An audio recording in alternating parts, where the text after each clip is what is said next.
Salut à tous, le journal du foot de ce jeudi 2 juin, c'est l'Argentine qui s'est offert la finalissima, l'affiche entre le vainqueur de la Copa América et le vainqueur de l'Euro. Victoire facile des Argentins 3-0 dans une très belle ambiance à Wembley. C'est Lautaro Martinez, Ángel Di María et Paulo Dybala qui ont offert la victoire aux Argentins.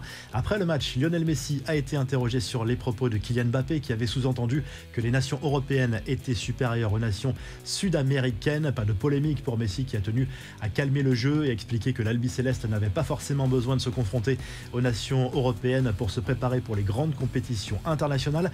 La presse argentine est un petit peu plus piquante en ironisant sur les propos de l'attaquant du Paris Saint-Germain, sans parler des réseaux sociaux où l'on a vu des insultes passer contre Kylian Mbappé. Les infos et rumeurs du mercato, c'est désormais officiel. En fin de contrat avec Manchester United, Paul Pogba ne prolongera pas son contrat. Selon le Daily Mail, il va tout de même toucher une jolie prime de fidélité, estimée à plus de 4 400 000 € pour être allé jusqu'au bout de son bail avec les Red Devils. La pilule a du mal à passer aux yeux de certains supporters qui jugent le second passage de l'international français à United comme un échec. Pogba, qui pourrait annoncer par ailleurs son arrivée à la Juve dans un documentaire, lui est considéré comme un grand espoir du foot français, déjà approché par Newcastle pendant le mercato hivernal. Hugo Ekitike pourrait filer cette fois en première ligue. Reims aurait trouvé un accord avec les Magpies pour l'international U20 tricolore pour un transfert de 36 millions d'euros plus 10 millions de bonus. Reste désormais à connaître la position du joueur qui avait refusé l'offre du club anglais en janvier. Le PSG est aussi sur le coup. Pas question de raccrocher les crampons pour Franck Ribéry. L'ancien international français a été prolongé d'une saison supplémentaire à la Salernitana qui a assuré son maintien cette saison en Serie A grâce à une belle fin d'exercice 2021-2022.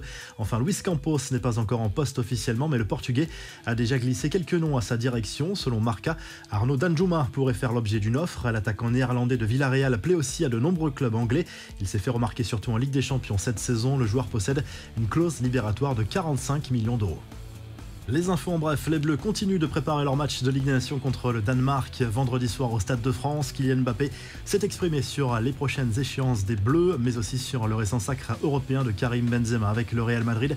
Le Parisien a tenu à féliciter son coéquipier en sélection pour ce nouveau titre. Félicitations, c'est toujours dur de gagner des titres, donc il ne faut jamais négliger quand on en gagne un.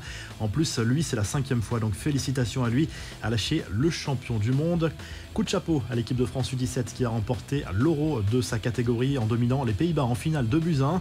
Le Havrais Sahel Koumbedi s'est offert un doublé. C'est la 3e fois que la France remporte cette compétition en U17 après 2004 et 2015. L'équipe de France Espoir, elle, affronte la Serbie au Stade des Alpes de Grenoble ce jeudi soir à 20h45. C'est un match de qualification pour l'Euro Espoir. Les tricolores sont pour le moment en tête de leur groupe avec 6 victoires et un match nul en 7 rencontres. On traverse la Manche où Benjamin Mendy fait l'objet d'une nouvelle plainte de la part d'une autre femme pour des faits très graves. Le défenseur français a récemment plaidé non coupable de tous les faits qui lui étaient reprochés par 6 potentielles victimes. Des faits qui se seraient déroulés entre octobre 2018 et août 2021 à son domicile. Son procès est prévu au mois de juillet. Nouveau bobo pour Neymar. Dans une story Instagram, la star du PSG a publié une photo de sa blessure au pied droit. C'est un beau pied, a demandé Neymar à ses abonnés avec un emoji rieur. Neymar qui se trouve actuellement avec la Seleção. Enfin, l'info People Foot qui enflamme l'Espagne depuis quelques heures. Le couple Gérard Piqué-Shakira va visiblement se séparer. Le joueur du Barça a été aperçu à plusieurs reprises en discothèque depuis quelques semaines. Il aurait trompé la chanteuse colombienne.